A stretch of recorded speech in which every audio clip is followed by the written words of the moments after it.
Be my dad, I won't misbehave. Kicked out by her stepmother, the alien girl begged a human for a home. The space station Rimfall 9 was not a place anyone dreamed of living. It floated at the edge of known space, half forgotten by trade routes and ignored by governments that had better stations to care about. The metal walls were old, scratched by time and micrometeorites. The lights flickered more often than they stayed steady. Air recyclers hummed like tired animals that had not rested in years. Rimfall 9 was where people came when they had nowhere else to go. That was why Elias Ward was there. Elias was human, 36 years old, tall but slightly bent from years of lifting cargo crates. His brown hair was always messy, and his face carried the look of someone who expected nothing good but prepared for trouble anyway. He worked as a freelance cargo engineer, fixing loading arms, sealing damaged hull plates, and making sure shipments did not drift into space. It was honest work, dangerous sometimes, lonely most of the time. Elias finished his shift late, as usual. His hands smelled of metal and coolant, and his back ached. He pulled his jacket tighter as he walked down one of the quieter corridors near the outer docking ring. That was when he heard it, a sound so small he almost missed it. Not a machine, not a warning alarm, a quiet, broken sob. Elias stopped walking. The corridor was dim. Emergency lights painted the walls in soft red lines. He followed the sound slowly, boots echoing lightly on the floor. It led him toward an unused airlock, one that had been sealed off years ago after an accident. Someone was sitting there. No, something. Curled up near the sealed door was a small alien girl. She was thin, much too thin. Her skin was a pale blue-gray, marked with faint natural patterns that looked like cracked ice. Small bioluminescent spots along her arms glowed weakly, flickering like dying stars. She wore clothing meant for an adult, torn, oversized, and tied together with scraps.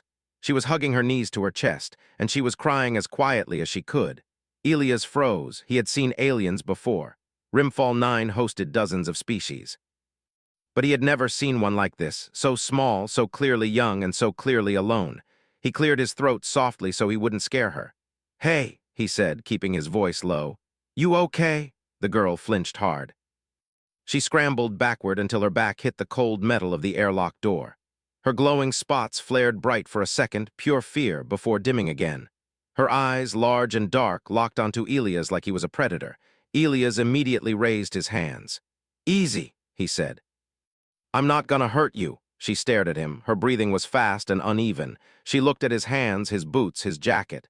Her gaze kept flicking to the corridor as if expecting someone else to appear. "You shouldn't be here," Elias said gently. "This section's abandoned."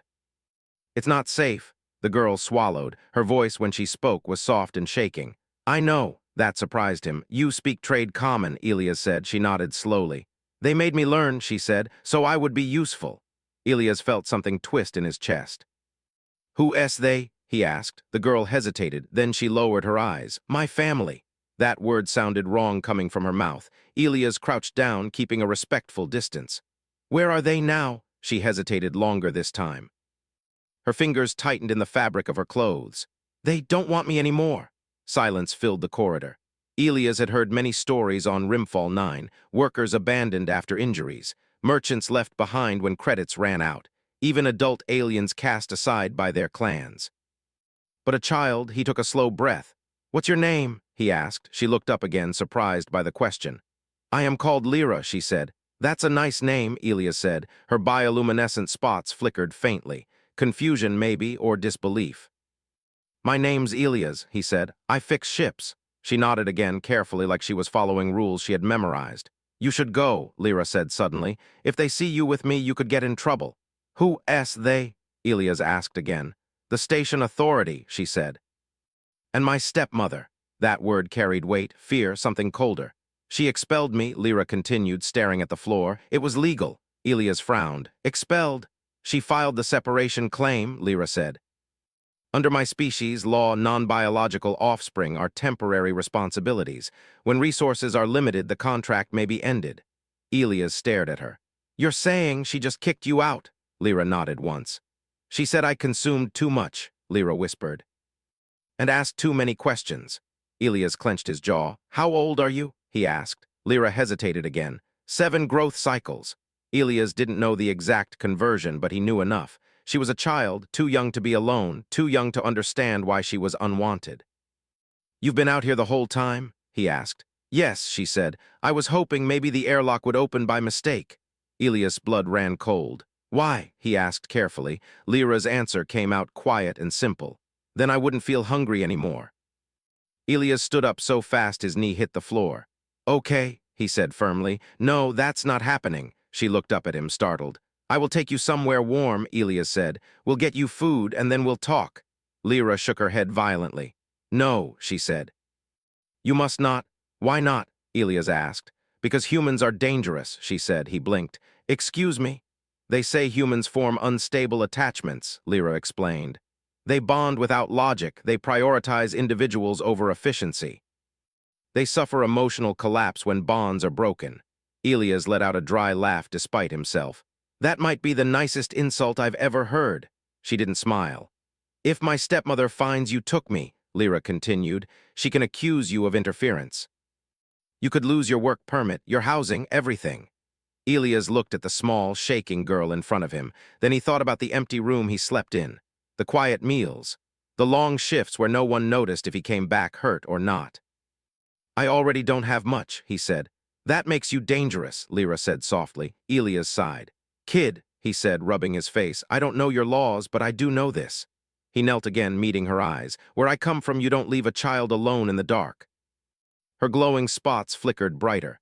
"You don't understand," she whispered. "I am not your species, I am not your blood." "Doesn't matter," Elias said, her breath caught. "Why?" she asked. Elias didn't have a good answer, because it was right, because he couldn't walk away. Because humans were apparently terrible at doing the logical thing. "I just can't," he said simply.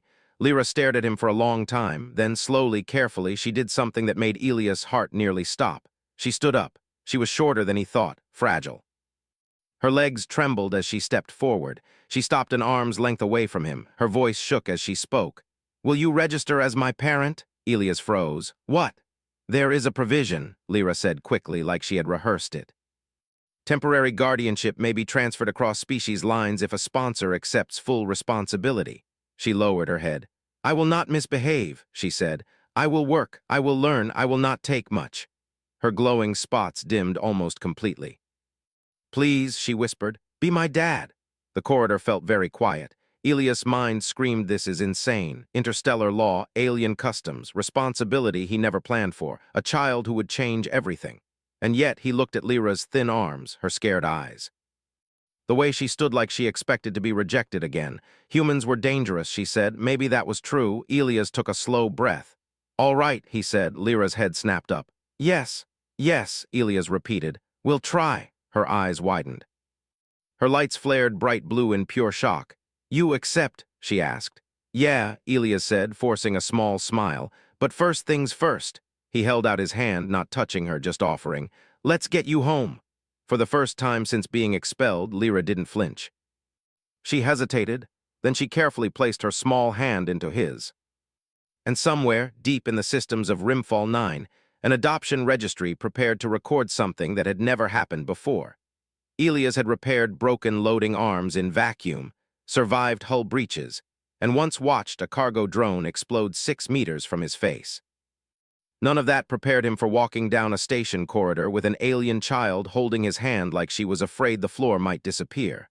Lyra's grip was light but constant, not tight, not trusting either, just enough to make sure he did not vanish. They moved slowly through Rimfall 9. The station was awake in its usual tired way. Vendors argued over prices, dockworkers cursed at stubborn machines. A pair of security drones floated past, scanning faces. Lyra shrank closer to Elias when she saw them. He felt it immediately. "It's okay," he said quietly. "They're not looking for you." She nodded, but her lights flickered in nervous patterns. "You are calm," she said. "I'm pretending," Elias replied. She looked up at him, confused. "Why would you pretend?" He thought about that. "Because sometimes," he said, "being calm helps other people feel safe." Lyra processed this silently. At the entrance to his residential block, Elias paused. It was not much. Just a narrow hallway, chipped paint, and doors that had seen better years. "This is where I live," he said. Lyra stopped walking. Her eyes moved across the hallway like she was studying a battlefield. "This is your territory?" she asked. "Home," Elias corrected. She hesitated. May I enter? She asked carefully. Elias blinked. You don't have to ask, he said. Her lights flashed in surprise. In my culture, Lyra said, entering another's living space without permission is a violation. Well, Elias said, opening the door, welcome to human culture. The door slid open with a tired hiss. The room inside was small but clean. A single bed, a fold-out table, tools neatly stacked against one wall, a viewport showing the endless dark of space. Lyra stood frozen in the doorway. This is yours alone, she asked. Yep. No supervision, she asked. Nope. No assigned cohabitants, she asked. Just me. Her bioluminescent patterns pulsed rapidly. Shock, confusion, something close to disbelief. You live alone by choice, she asked. Elias shrugged. Sometimes choice is just what happens when you don't complain. She stepped inside slowly, as if expecting alarms to sound. She touched the wall with her fingertips. It's warm, she said. Heat works most days, Elias said. Come on, sit. She did not sit. Instead, she stood in the center of the room, hands folded, posture stiff. I can sleep on the floor, she said quickly. I do not require furniture. Elias frowned. No, he said, you don't sleep on the floor. But nope, he repeated. We'll figure something out. Her lights dimmed slightly. You are expending resources on me, she said. This is inefficient, Elias sighed. Kid, he said, rubbing his forehead, you're gonna have to unlearn a lot of stuff. She tilted her head. Unlearn? Yeah, he said, starting with that. He moved to the food storage unit and pulled out a nutrient pack, then stopped. You can eat human food, right? Lyra nodded. Yes, my species is compatible, low spice preferred. Elias laughed softly. Good call. He prepared something simple, warm, real food, not emergency paste. When he placed the bowl in front of her, Lyra stared at it. This is for me, she asked. Yes, all of it. Yes, for no labor, she asked. Yes, she didn't touch it. Elias sat across from her. You don't have to rush, he said. It's not going anywhere. Her fingers trembled as she lifted the utensil. She took one bite. Then another, her lights brightened slowly, glowing soft blue. This tastes good, she said quietly. Elias smiled without meaning to. They ate in silence for a while. Afterward, Lyra stood again, hands folded. What is my task? She asked. Your task, Elias echoed. Yes, she said, to justify my presence. Elias leaned back in his chair. Your task, he said slowly, is to rest. She stared at him. That is not a task, she said. It is now, he replied. She looked unsure. I will fail, she said softly.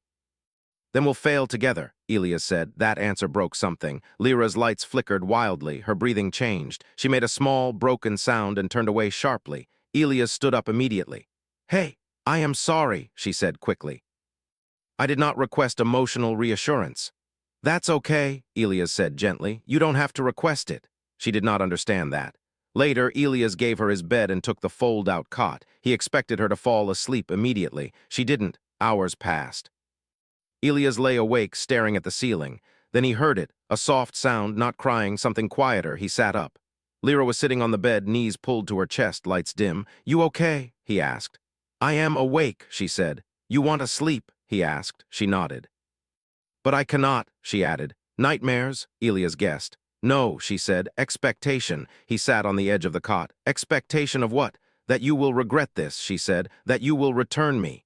Elias was quiet. I don't know what tomorrow brings, he said honestly. But I don't make promises I plan to break. She absorbed that. Is that a human rule? She asked. One of the good ones, he said. She lay down slowly. Her lights dimmed. This time she slept. The next day was worse. Station alerts pinged Elias' terminal before he even finished his morning drink. Unregistered dependent detected. Please report for status review. Elias cursed under his breath. Lyra watched him carefully. Am I in violation? She asked. Not yet, Elias said. But we need to talk to someone official. Her posture stiffened immediately. They will take me, she said. Not if I have anything to say about it, Elias replied. At the registry office, the clerk, a tall insectoid alien, stared at the screen in confusion. You are human? The clerk asked. Last I checked, Elias said, and the dependent is non-human, the clerk continued. Correct. The clerk's antennae twitched. You are aware that cross-species guardianship is statistically unstable. Yeah, Elias said. So is spaceflight. We still do it. The clerk hesitated.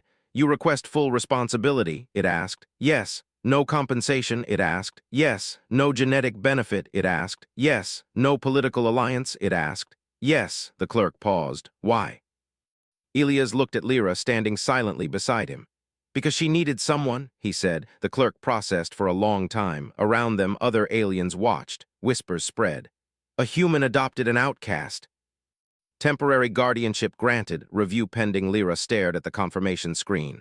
I belong somewhere, she asked. Elias smiled. Yeah, he said, you do. But somewhere far away, a notification reached another terminal. One belonging to a woman who had never expected the human to say yes, and who was very unhappy that he had. The message arrived 3 days later. Elias was fixing a damaged cargo clamp when his wrist terminal vibrated. He wiped grease from his hands and glanced at the screen. The words made his stomach tighten. Notice of contested guardianship. Lyra was sitting at the table, carefully sorting small metal pieces Elias had given her.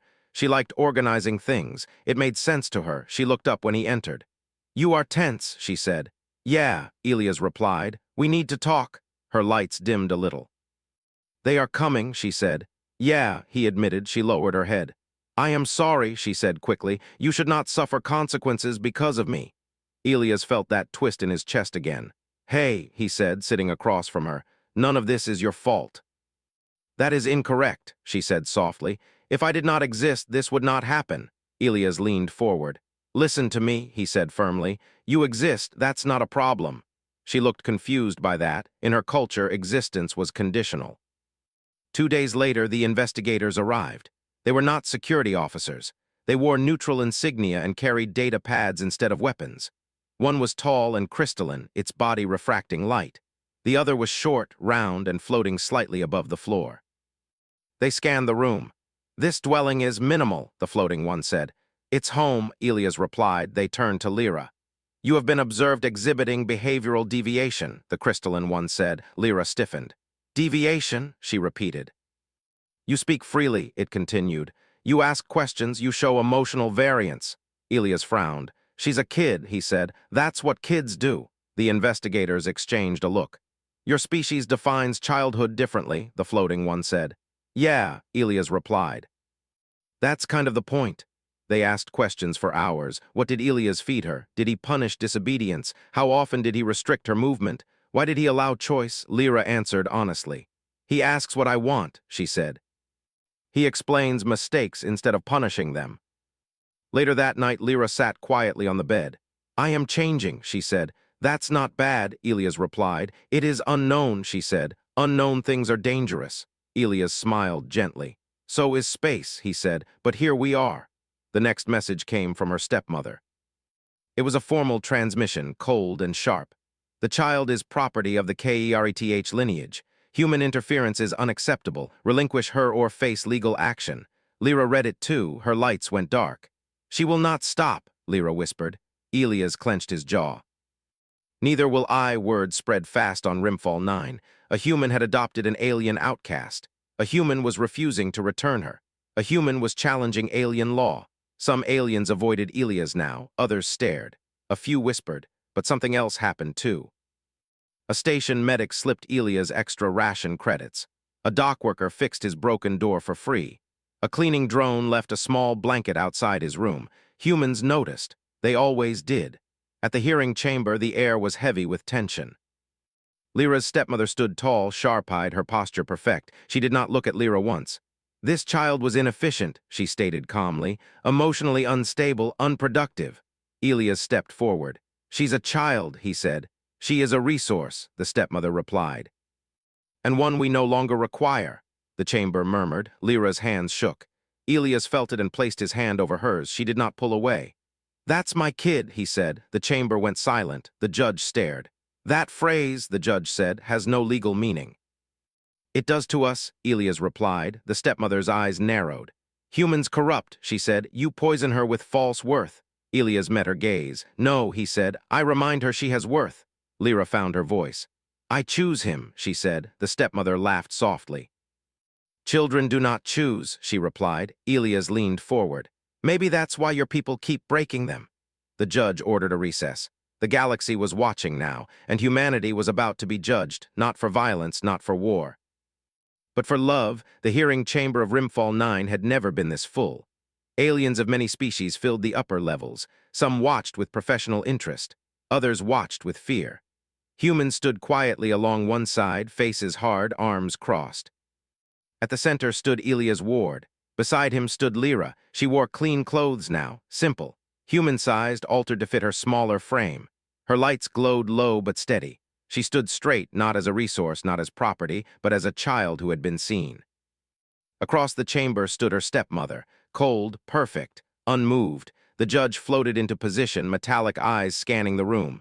"This hearing will resume," the judge said. "The matter of contested guardianship will be decided." The stepmother spoke first. "This human has violated cultural boundaries," she said calmly. "He has interfered with a lawful expulsion. He is emotionally manipulating a dependent to undermine clan authority." Murmurs spread. Elias said nothing. The judge turned to him. "You may respond." Elias stepped forward slowly. "I'm not here to attack her culture," he said. "I'm here to protect a kid." "She is not your species," the stepmother snapped. "No," Elias agreed. "She's my family." The judge paused. "Explain." Elias took a breath. "Where I come from," he said, "family isn't about blood or usefulness. It's about responsibility. You don't throw people away because they're inconvenient." The stepmother clicked her tongue. "Human sentimentality," she said. "Inefficient and dangerous." A human woman in the gallery stood. "Permission to speak," she said. The judge hesitated. "Granted." She stepped forward. "I'm a medic," she said. "I've treated children from 5 species. The ones raised with fear break easier. The ones raised with care survive." More humans stood, a ship pilot, a station teacher, a maintenance worker, each spoke briefly. "He didn't save her for profit." "You humans believe emotion grants authority," she said. "It does not." Elias knelt beside Lyra. "Hey," he said softly, "you don't have to speak if you don't want to." Lyra shook her head. "I want to," she said. She stepped forward. Her voice trembled, but she did not stop. "I was afraid all the time before," she said. "I thought being quiet would make me valuable." She looked at her stepmother. "It did not." Her lights brightened. "With him," she continued, "I am allowed to be small. I am allowed to fail. I sleep without fear." The chamber was silent. "I choose him," Lyra said clearly. "I choose my dad." The judge turned to the stepmother. "You expelled her," the judge said. "Why contest now?" The stepmother hesitated. "She is changing," she said. "If others see this, they may question our system." The judge understood. This was not about one child. This was about control. Elias stood tall. "If your system can't survive a kid being loved," he said, "maybe it deserves to be questioned." The judge floated higher. "Final statement," it said. The stepmother spoke first. "Humans are unstable," she said. "They form bonds they cannot control. They suffer when those bonds break." Elias smiled sadly. "That's true," he said, "but we still do it." He placed a hand on Lyra's shoulder, "because some things are worth the pain." The judge was quiet for a long time. Then, "Ruling," it said. The chamber held its breath. "Guardianship upheld." Shock rippled outward. "Sentient choice and welfare take precedence," the judge continued. "The child remains with the human." Lyra froze. Elias dropped to one knee, breath leaving him in a rush. The stepmother stared in disbelief. "This sets a precedent," she hissed. "Yes," the judge replied, "it does." Lyra turned to Elias slowly. "I stay?" she asked. Elias smiled, eyes wet. "You're home," he said. The galaxy had just learned something dangerous. Humans do not let go.